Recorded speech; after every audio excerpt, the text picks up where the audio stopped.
I am Madhu. So friends, आज इस video में हम डिस्कस करेंगे कि क्या 10th क्लास के मार्क्स मैटर करते हैं या नहीं। सो ये one of the biggest doubt है जो हर एक स्टूडेंट के दिमाग में आता ही है कि अगर मैंने 10th क्लास में अच्छा स्कोर नहीं किया तो क्या आगे मुझे इसका कोई नुकसान होगा या नहीं। So this is a very important video, so watch it till the end.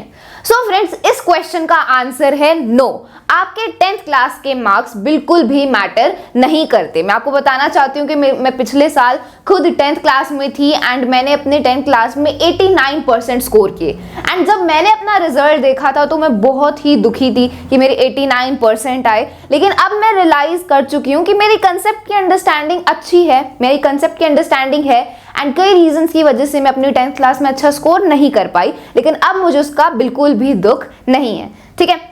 So friends, अगर मार्क्स नहीं मैटर करते तो फिर एक्चुअल में मैटर करता क्या है। So the thing that matter is concept understanding. मतलब आपने कंसेप्ट को कितना अच्छे से प्रैक्टिकली समझा है वो मैटर करता है। आगे आप कोई भी कॉम्पिटिटिव एग्जाम दोगे या कोई भी एंट्रेंस टेस्ट दोगे किसी भी यूनिवर्सिटी या कॉलेज में एडमिशन के लिए, चाहे वो जेई हो, नीट हो, CUET, ठीक है, UPSC जिसको क्लियर करके IAS एंड IPS बनते हैं, तो ये सारे जो कॉम्पिटिटिव एग्जाम्स हैं, एंट्रेंस टेस्ट हैं, इनको आप तभी क्लियर कर सकते हो जब आपकी कंसेप्ट की अंडरस्टैंडिंग है। इनमें मार्क्स बिल्कुल भी मैटर नहीं करते। ठीक है। जैसे मैं आपको बताना चाहती हूँ कि मैं ऐसे काफी UPSC एस्पिरेंट्स के इंटरव्यूज के वीडियोस देखती हूँ जिन्होंने UPSC क्लियर करके वो IAS बन गए हैं, IPS बन गए हैं एंड उनके 12th क्लास के 10th क्लास के जो मार्क्स हैं वो सिर्फ 60% 65% रहे हैं। तो ऐसे भी एग्जाम्पल्स हैं, ऐसी भी सक्सेस स्टोरीज हैं। इनसे हमें पूरा अच्छे से क्लियर हो जाता है, ये प्रूव हो जाता है कि आपके जो मार्क्स हैं 10th क्लास के, 12th क्लास के, वो बिल्कुल भी मैटर नहीं करते।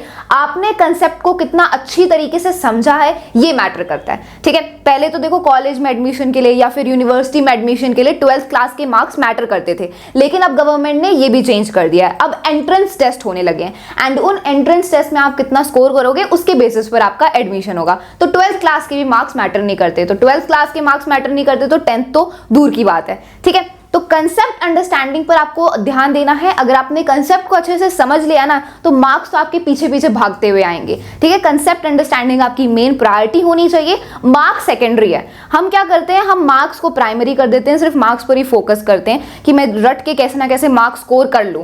लेकिन अगर आप कंसेप्ट अंडरस्टैंडिंग को प्रायोरिटाइज करोगे, ये सोच के पढ़ोगे कि मुझे कंसेप्ट को अच्छे से समझना है, रियल लाइफ से रिलेट करके समझना है ताकि मुझे आगे इसका फायदा हो, तो फिर मार्क्स तो अपने आप ही स्कोर हो जाएंगे। They will be scored automatically, आपको सोचना भी नहीं पड़ेगा मार्क्स के बारे में। तो ठीक है। So marks is secondary, the thing that you have to prioritise is the concept understanding. ठीक है। Now how to understand the concept. देखो, कंसेप्ट को आपको रियल लाइफ से रिलेट करके समझना है। क्लास 10th में आप साइंस पढ़ते हो, मैथ्स पढ़ते हो, SST, इंग्लिश एंड हिंदी। देखो, ये जो आपका सिलेबस है ना क्लास 10th का, ये बहुत ही बेसिक है एंड आगे हर एक कॉम्पिटिटिव एग्जाम में, किसी भी एंट्रेंस टेस्ट में ये 10th क्लास का जो सिलेबस है इसका यूज होगा ही। ठीक है। तो आपको इसको बिल्कुल अच्छे से अंडरस्टैंड करके समझना है। देखो, साइंस में, बायोलॉजी में हम हेरिडिटी के बारे में पढ़ते हैं, कंट्रोल एंड कोऑर्डिनेशन के बारे में पढ़ते हैं। तो इन सारी चीजों को रियल लाइफ से रिलेट करो कि कैसे पेरेंट्स के जो कैरेक्टरिस्टिक्स होते हैं, जो जीन्स होते हैं, वो ट्रांसफर होते हैं ऑफस्प्रिंग में।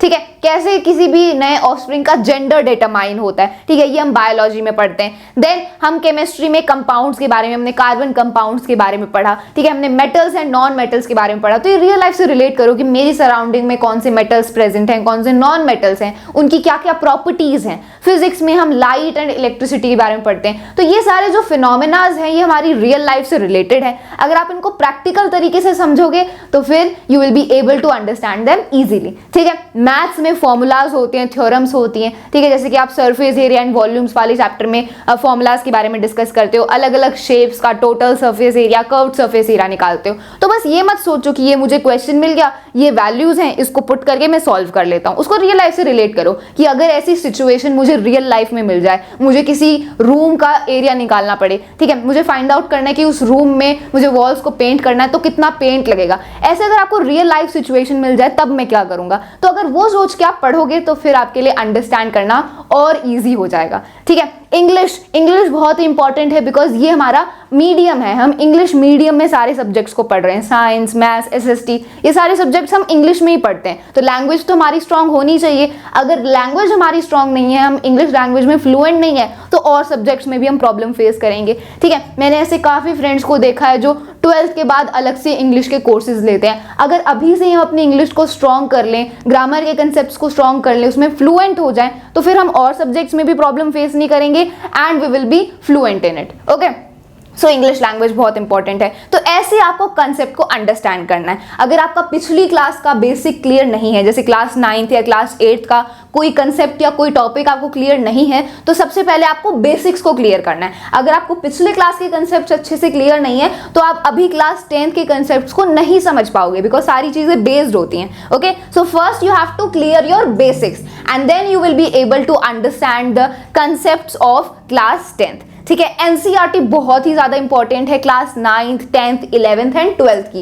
मैं ऐसे काफी इंटरव्यूज देखती हूँ जिन्होंने यूपीएससी या फिर जेईई, नीट, इन कॉम्पिटिटिव एग्जाम्स को क्लियर किया, मैं उनके इंटरव्यूज देखती हूँ एंड वो हमेशा बोलते हैं कि ये जो class 9th, 10th, 11th, 12th की जो एनसीईआरटी है वो बहुत ही इंपॉर्टेंट है एंड इनमें से क्वेश्चन पूछे जाते हैं। तो फ्रेंड्स देखो, ये कितनी हैरानी की बात है, जो अभी हम एनसीईआरटी पढ़ रहे हैं इनमें से क्वेश्चन आएंगे आगे कॉम्पिटिटिव एग्जाम्स में, तो ये सोच के पढ़ो कि ये आगे आपको काम आने वाला है। ठीक है, so NCERT is very very important and धीरे धीरे ये जो रट्टाफिकेशन वाला सिस्टम है ये फिनिश होता जा रहा है एंड अब कंसेप्ट अंडरस्टैंडिंग को भी प्रायोरिटाइज किया जा रहा है गवर्नमेंट द्वारा। जैसे कि अब आपके बोर्ड एग्जाम्स में कॉम्पिटेंसी बेस्ड क्वेश्चंस आएंगे, केस बेस्ड क्वेश्चंस पूछे जाएंगे। कॉम्पिटेंसी बेस्ड क्वेश्चंस क्या होते हैं? ये रियल लाइफ बेस्ड क्वेश्चंस होते हैं। तो अब कंसेप्ट को ज्यादा प्रायोरिटी दी जा रही है rather than just cramming the question answers. Okay, so अब बात करते हैं इंपॉर्टेंस ऑफ मार्क्स के बारे में। देखो, मार्क्स की भी इंपॉर्टेंस होती है। अगर आप अच्छा स्कोर करते हो तो इससे आपका कॉन्फिडेंस लेवल ही बढ़ेगा। ठीक है, सब आपको अप्रिशिएट करेंगे, पेरेंट्स, टीचर्स, फ्रेंड्स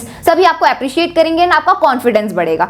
लेकिन अगर आप किसी रीजन की वजह से अच्छा स्कोर नहीं कर पाते तो उसका कोई नुकसान नहीं होगा। ठीक है, मार्क्स अगर आप नहीं स्कोर कर पाते so there will be no problem, but अगर आप मार्क्स अच्छा स्कोर करते हो तो आपका फायदा ही होगा। ठीक है, so friends that's all for this video. At the last मैं आप सभी को यही बोलना चाहती हूँ कि अगर आप इस एडवाइस को फॉलो करते हो तो आगे फ्यूचर में आपको इसका बहुत फायदा होगा एंड तब आप रियलाइज करोगे कि ये एडवाइस आपके लिए लाइफ चेंजिंग रही। So I hope that you will follow this advice and आप इसका फायदा उठाओगे। So that's all for this video. Thank you so much for watching.